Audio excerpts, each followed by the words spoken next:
Entonces el pensamiento oscuro, la vergüenza, lo malvado, recíbelos en la puerta con alegría e invítalos a entrar. Sea agradecido con el que venga, porque cada uno de ellos ha sido enviado a ti como un guía del más allá. La represión de la sombra puede llevar al comportamiento destructivo. Cuando la reprimimos, la sombra es así. Tenemos que resolver las emociones no digeridas que están enterradas en nuestros cuerpos y dejan angustia en nuestras mentes. Tenemos que desenterrar, reconocer y abrazar todas las partes de nosotros que nos han causado tanto dolor, y entonces empezará nuestra transformación. Vemos estas cosas, nos siguen diciendo, como horribles experiencias, terribles experiencias oscuras, cuando en realidad son experiencias de iluminación. Todo lo negativo, no solo las proyecciones, nuestras sombras, porque nos ayudan a ser quienes somos, nos ayudan a ser compasivos, nos ayudan a perdonar, nos ayudan a ver las cosas de forma muy diferente. Pero lo que dice este protagonista, este entrevistado, nos ayudan a ser compasivos, nos ayudan a perdonar. Estas experiencias pues son una oportunidad. Las malas experiencias son una oportunidad para desintoxicarnos. Vamos con el que sigue. To have, two dogs, than have me with them, because I have always discarded my Japanese identity in favor of my Malaysian Chinese identity. I felt like the country has betrayed me, and I used that pain to really put it into my work.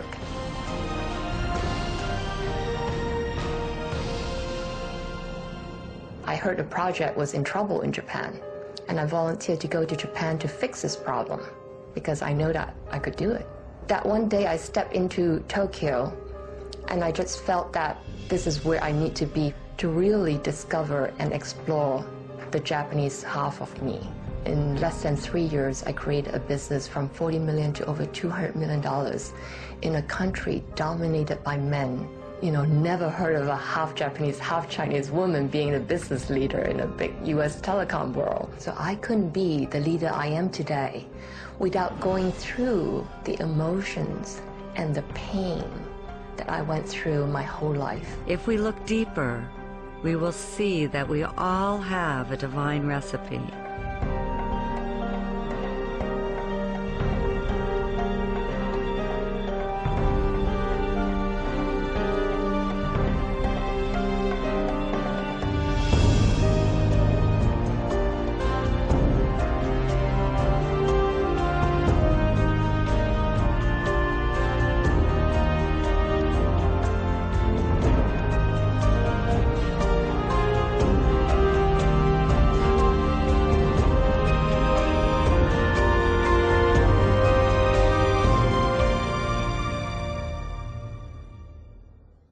All of us have shame about things that have happened to us. We've all gone through difficult times. We address these issues so we can quiet our minds, heal our bodies, and get closer to our heart's desires. Hector had to let go of his macho persona to make peace with the one that he loved the most, which was his father. My father was your traditional Mexican man in the sense of working hard, wanting to get ahead, wanting to provide for his family. And as a young boy, I was looking for his love. I wanted his attention. The challenge was trying to figure out what was wrong with me, because obviously something's wrong with me. If, number one, he's not giving me the attention I want as a little boy, not giving me the love, yelling at me, being verbally abusive, obviously I did something wrong, there's something wrong with me. So I carried that story from that point on for a long time. And I realized he probably wasn't going to do it the way I wanted. He probably wasn't going to tell me what I wanted when I was a little boy. Mi hijo te quiero, te adoro, I love you, son. I did some personal growth work. I went inside, looked at the shame, the guilt, the pain. I went through that, I healed that. And I was able to have that forgiveness with my dad and let that go. I wasn't going to tell him I love you for him. I was going to tell him I love you for me. My dad passed on. And I'm really grateful that I listened to that inner voice that said, go ahead and tell your dad that you love him. Do it for yourself. Dr. Edie Eger is one of the most beautiful, divine women on the planet today. And she survived the worst circumstances, something that most of us can't even ever imagine. May 22nd, 1944, when I arrived in Auschwitz, there was chaos. My father was separated from us, and my sister and I facing Dr. Mengele. I didn't know who he was until later. And he pointed to my mom to go to the left, and my sister and I to the right. I asked the inmate, when will I see my mother? And she pointed at the chimney, and fire was coming out of the chimney. And she said, you better talk about your mother in past tense, she's burning there. My sister and I hugged each other and said, the spirit never dies, the spirit never dies. I remember that so vividly, even today. In Auschwitz, we didn't know when we took a shower whether water is going to come out or gas. And then there were others who ran into the barbed wires, they got electrocuted. And that night, Dr. Mengele came to the barracks and wanted to be entertained. And my friends who knew that I was a very talented gymnast, and so they volunteered me, and I ended up dancing for Dr. Mengele. I closed my eyes, and the music was Tchaikovsky, and I was dancing in Budapest, the Romeo and Juliet. I completely dissociated, and we had choices. I chose to look at the guards, but they were more in prison than I was. I remember they took my blood about twice a week, and I asked, why are you taking my blood? And the man said, I'm taking your blood to aid the German soldiers so we can win the war. I said to myself, I was a pacifist, I was a ballerina, I bet with my blood you're never gonna win the war. So I created a part in me that I was able to still be in charge of and not allowing anything what happened externally to murder my spirit. I remember I said, if I survive today, then tomorrow I'll be free.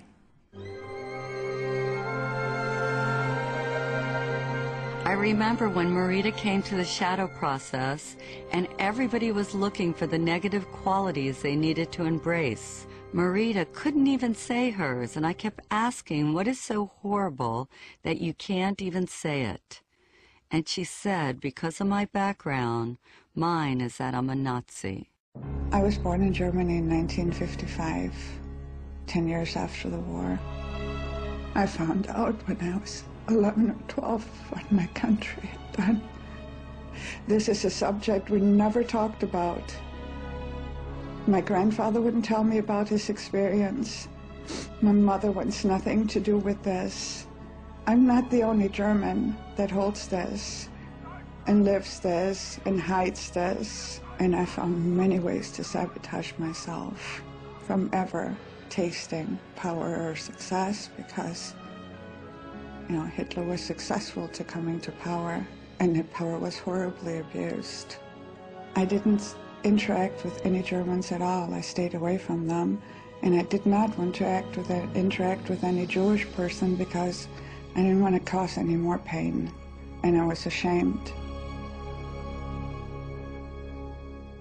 Samya was willing to shine light on the darkness and willing to take back her own projections for the good of all humanity. In 2006, when Israel bombed Lebanon, at the time I was trying to evacuate members of my family and try to bring them over to the US, and there were no news. You needed to figure out how to reach to them. I became so angry again, because here is my family and the bombing. One day I was watching TV. I saw girls crying, little girls. I saw they were Lebanese girls. And of course, you know, every time I saw like Lebanese kids being bombed and everything, I was really, really angry. I was like, you know, yes, yes, yes, let's bomb the bastards kind of thing. And at the end, I realized they were reporting from the Israeli border, on the other side of the border. And they looked exactly the same as the Lebanese girl that were killed on the other side of the border. And I saw the pain. And that day I made a commitment to myself that I will no longer tolerate that kind of cruelty, irrespective of which side of the border it's happening. Now, I'm not saying that if you and I rise up to become the people that we are capable of being, that we will rid this planet of war in our lifetime. But I believe with all my heart, we will achieve enough this lifetime that humanity will go in that direction. It's embracing authentically who you are and not being ashamed of it. There's nothing to be ashamed of because everybody has a shadow. If somebody doesn't, they must be pathological. When I'm leading the shadow process, it feels like my own journey has come full circle. I've been very judgmental over the years. I was having some really dark dreams about you last night. They're all true. Yo elegí en Auschwitz, nos dice esta entrevistada, mirar a los guardias como seres que estaban más encarcelados que yo. Así que creé esa parte en mí, que era todavía capaz de hacerse cargo y que no permitía que nada que ocurriera en el exterior asesinara a mi espíritu. Recuerdo que yo decía, si sobrevivo hoy, mañana seré libre. Es una visión que en lugar de que proyecta enojada con emociones negativas, pues compadece, están más encarcelados que yo.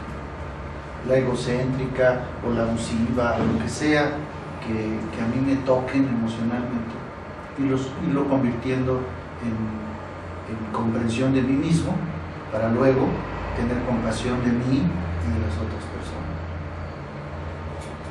O como acaba de decir también Chopra, es abrazar auténticamente a quien tú eres y no avergonzarte de él. Lo que sea, que tus pensamientos que te vengan, los que consideres más indignos o inadecuados o perversos o lo que sea, porque todos los tenemos. Y simplemente eso es lo que somos. No hemos entendido tal vez para qué son esos pensamientos o esos sentimientos o emociones. No hay nada de qué avergonzarse, porque todo el mundo tiene una sombra. Si alguien no la tuviera, eso sí sería patológico. Vamos a ver la sexta. In the shadow process, it feels like my own journey has come full circle. I've been very judgmental over the years. I was having some really dark dreams about you last night. They're all true. When we embrace our totality, we experience freedom. My heart feels as big as my body. It's no longer like little anymore. It's like, it's me. And embrace it with love. Love, because that's what we're here for, to give and receive love. Can't even believe that's you, Margaret. I figured out who you were. I remember. If I hadn't faced my darkness, I never would have found my light. Can't let my makeup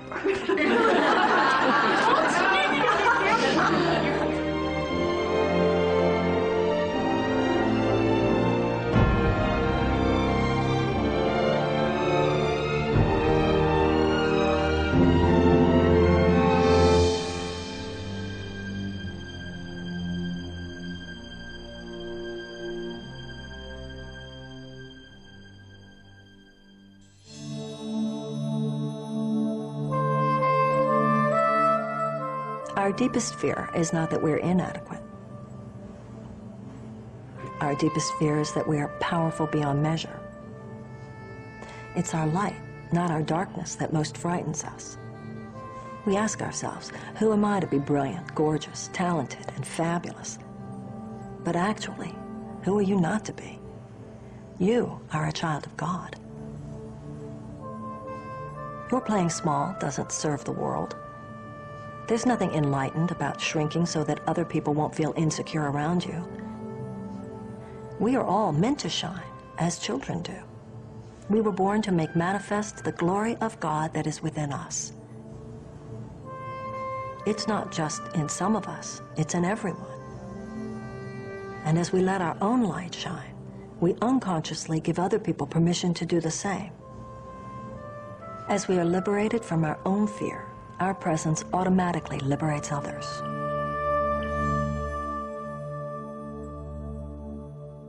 Consider the story of the Golden Buddha. In 1957, a monastery in Thailand was being relocated and a group of monks was put in charge of moving a giant clay Buddha. In the midst of the move, one of the monks noticed a crack in the Buddha. Concerned about damaging the idol, the monks decided to wait a day before continuing with their task. Later on, one of the monks came to check on the giant statue. He shined his flashlight over the entire Buddha, and when he reached the crack, he saw something reflected back at him. His curiosity aroused, the monk got a hammer and a chisel and began chipping away at the clay Buddha. As he knocked off piece after piece of clay, the Buddha got brighter and brighter. After hours of work, the monk looked up in amazement to see standing before him a huge solid gold Buddha. Historians believe the Buddha had been covered with clay by Thai monks several hundred years earlier before an attack by the Burmese army. They covered the Buddha to protect it. In the attack, all the monks were killed, so it wasn't until 1957 that the great treasure was discovered. Like the Buddha, our outer shell protects us from the world. Our real treasure is hidden within. We human beings unconsciously hide our inner gold under a layer of clay. All we need to do to uncover our gold is to have the courage to chip away at our outer shell, piece by piece.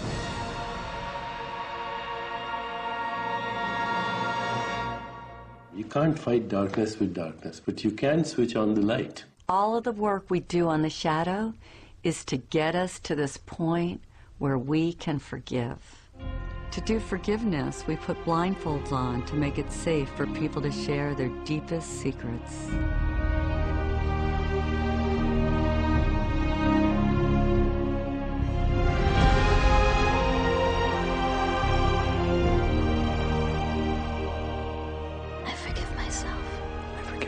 I forgive myself for not finishing college. I forgive myself for beating up my sister. I forgive myself. I forgive myself for hating my body.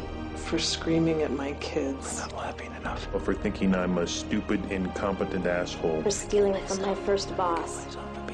For being rich. For being beautiful. I forgive for myself. Drinking too much. Not speaking out. I forgive myself. I forgive myself. For lying, for cheating, binging on my diet. I forgive myself. Forgive myself. I forgive myself. Forgive myself. I forgive myself for everything. You are forgiven. You are forgiven. You are forgiven. You are completely forgiven.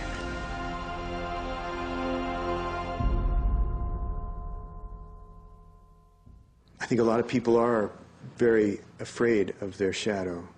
They don't even want to consider that they have one.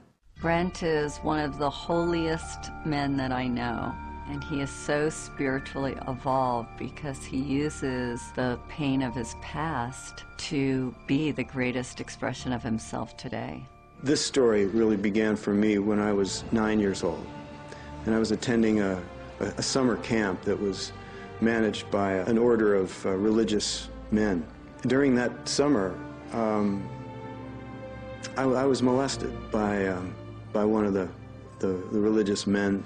I remember that experience being a beginning of a split for me, from myself. It happened a number of other times during that period of time I was at that camp. I was always afraid that that guy was going to come in the middle of the night. I even went so far as to borrow a knife from someone that I kept under the pillow. This is a 9-year-old kid. I remember I just felt like some part of me died at that time. I went on with my life, holding on to that secret, holding on to that shame of not really being connected with myself anymore.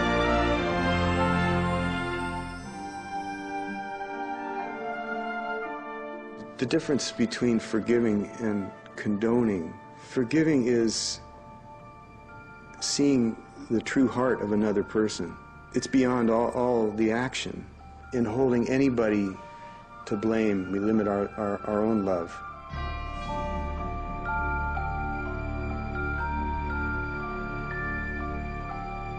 People need to know that they can get help,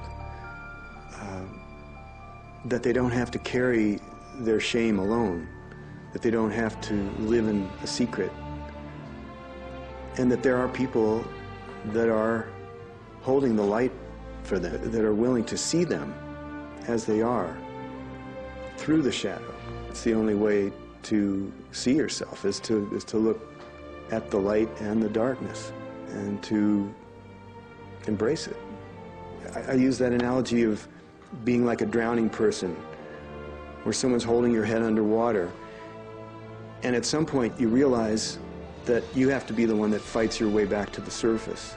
What happened to me as a child has given me a real depth of compassion, which I'm so grateful for, because it's so clear to me when I work with people how they're suffering, how they're hiding. And it's been the greatest gift of my life that I'm in a position where I can honor people in that way. I'm just so grateful to be able to connect with people on that most vulnerable level, that deepest level of the soul. I regained my faith because I asked for it. Forgiveness doesn't happen in your head until it happens in your heart. My mom was walking downtown Beirut with the young Israelis, and she turns to my dad, and her mother had been killed by the Israelis. She goes, "Mustafa, these are young soldiers, don't they have a mother?" And if she can forgive, who are we not to forgive? Well, you can't move on if you don't forgive. The train stops if you don't forgive. And mostly, you got to forgive yourself for taking whatever happened to you too deep, to a deep place that it shut you down. The universe will deal with that person's karma. You don't have to worry that if you, quote unquote, forgive them, that they're going to somehow live an undeserved, wonderful life. Each and every one of us needs to work full-time on self-forgiveness. Our motivation to forgive is increased when we understand why it's so important. It's not just to make their day better, it's to free you. And forgiveness is the hallway between the past and the future. Cuando abrazamos nuestra totalidad, experimentamos la libertad. Si no me hubiera enfrentado a mi oscuridad, nunca habría encontrado la luz. Cuando atravesemos nuestras sombras, podemos reclamar nuestra luz. Nuestro miedo más profundo no es que seamos inadecuados, nuestro miedo más profundo es que somos inconmensurablemente poderosos. Es nuestra luz, no nuestra oscuridad, lo que más nos asusta. Nos preguntamos a nosotros mismos, ¿quién soy yo para ser brillante, espléndido, talentoso y fabuloso? Pero en realidad, ¿quién eres tú para no ser? Estamos queriendo ya cerrar con el último video, pero recuérdenme que esto lo comentemos un poco más, porque se trata de entender las sombras, pues, no necesariamente como esa parte mala que rechazamos. Es también una sombra que no reconozcamos la parte muy positiva que somos y que también nos da miedo, porque implica compromiso, esfuerzo, lo que sea. Recuérdenme pues esto porque me interesa mucho decirles que a veces no se comprometen tan profundamente con la homeopatía integral, con ese servicio, porque a veces equivocadamente y por sombras se consideran o incapaces de eso, se les hace mucho, muy grande, muy especial, como que no pudieran, o sencillamente implica un compromiso de dejar cosas que son menos importantes, y hay una duda, hay miedos y hay enfermedad. Así que pensemos también en este sentido en la sombra. Eres un niño de Dios, tu pequeñez, o sea, el que sigas diciendo que no eres gran cosa, no le sirve al mundo. No hay nada iluminado en retraerse para que los otros no se sientan inseguros cuando están contigo. Has nacido para manifestar la gloria divina que existe en tu interior. Esa gloria no está solo en algunos de nosotros, está en todos y cada uno, y cuando permitimos que nuestra luz brille, le damos a otros permiso para hacerlo. Como al Buda, nuestro caparazón exterior nos protege del mundo, pero nuestro verdadero tesoro se esconde dentro. Los seres humanos inconscientemente escondemos nuestro oro interior bajo una capa de arcilla. Todo lo que tenemos que hacer para sacar a la luz nuestro oro es tener el coraje de eliminar nuestro caparazón externo, las máscaras, trozo a trozo. Todo el trabajo que hacemos con la sombra es para llegar al punto en el que podamos perdonar. Perdonarnos a nosotros mismos por no terminar una carrera, por golpear a alguien, por odiar nuestro cuerpo, por gritarles a nuestros hijos, por no amar lo suficiente o por pensar que somos estúpidos, incompetentes, por robarle o mentirle a alguien, lo que sea, por ser rico o ser guapa, por beber demasiado o no decir lo que pienso. Hay que decirnos de alguna forma, me perdono a mí mismo por todo. Y decirnos el uno al otro, estás perdonado, estás perdonado, estás perdonado completamente. Este tipo de dinámicas tendríamos que hacerlo con nuestros pacientes, con nosotros mismos, con nuestra familia. Tal vez la universidad pudiera intentar algo como esto. Pues no lo hacemos hoy, pero habría que pensar que conviene este tipo de cosas que nos liberen un poco, que nos den caminos. Las personas necesitamos saber que podemos conseguir ayuda, que no tenemos que cargar con nuestra vergüenza nosotros solos, que no tenemos que vivir con un secreto, que hay personas que sostienen la luz para nosotros, que están dispuestas a vernos tal como somos a través de la sombra. La única forma de vernos a nosotros mismos es mirar la luz y la oscuridad y abrazar a ambos. También esto es muy importante repasarlo la próxima vez, porque ese es nuestro trabajo como sanadores. Que la gente sea capaz de sacar sus monstruos, sus sombras, sus miedos, todos. La última partecita. Between the past and the future.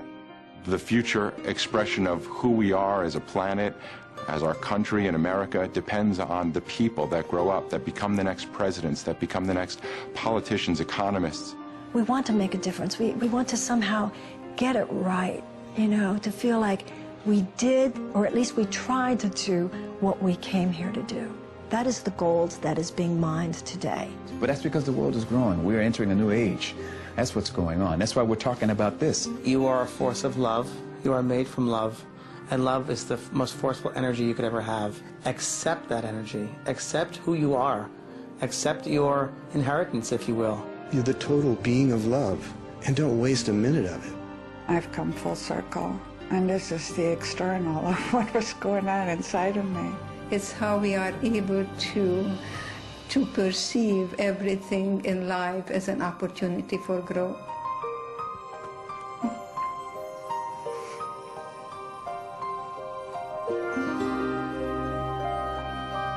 I got married, I have 3 children and 5 grandchildren and 1 great-grandson, and that's the best revenge to Hitler. You are here. When I am here, yes.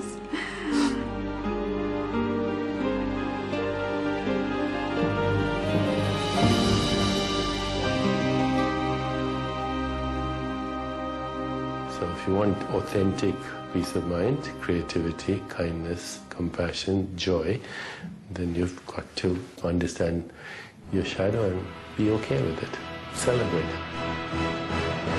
If shadows could talk, they would tell us that we're as precious as 1,000,000 pounds of gold, that our brightest light can shine only when we've accepted our darkness, that there is wisdom in every wound, that there is a greater future waiting for us, that we are children of God and have a right to be here, that we were all created equal, that our pain is not personal, but belongs to every man and woman alive, that life is a magical journey of making peace with both our humanity and divinity.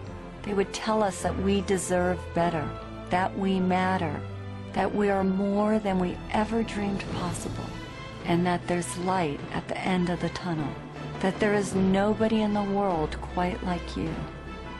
What if you knew in every cell of your body that you were living a divine plan, a plan so important, so vital for the evolution of humankind? What if you knew that everything that was happening right now that doesn't fit your ego ideals is happening to support you in stepping out of the smallness of your darkest thought into the brilliance of your biggest dream? If you take this journey I promise you that you're going to experience more love, more happiness than you've ever had before.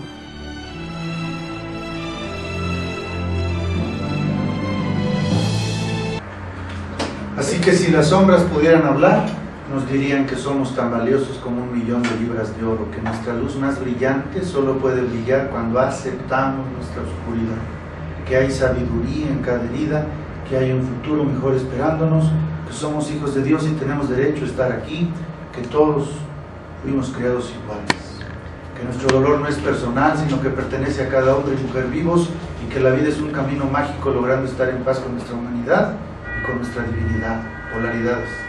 Nos diría que nos merecemos algo mejor, que importamos, que somos más de lo que nunca soñamos, que es posible y es un hecho, que hay luz al final del túnel, que no hay nadie en el mundo igual a ti y que deberías saber en cada célula de tu cuerpo que estás viviendo un plan divino, un plan muy importante y vital para la evolución humana, que deberías saber que todo lo que está pasando ahora y que no concuerde con los ideales del ego está pasando para apoyarte y sacarte de la pequeñez de tus pensamientos más oscuros hacia el brillo de tu mayor sueño. Y dejamos hasta aquí hoy. Haremos la segunda parte, también muy interesante e importante, a la que propiamente le llamamos el oscuro pasajero. Pero eso será otra historia, si Dios quiere, para la próxima quincena o el próximo mes.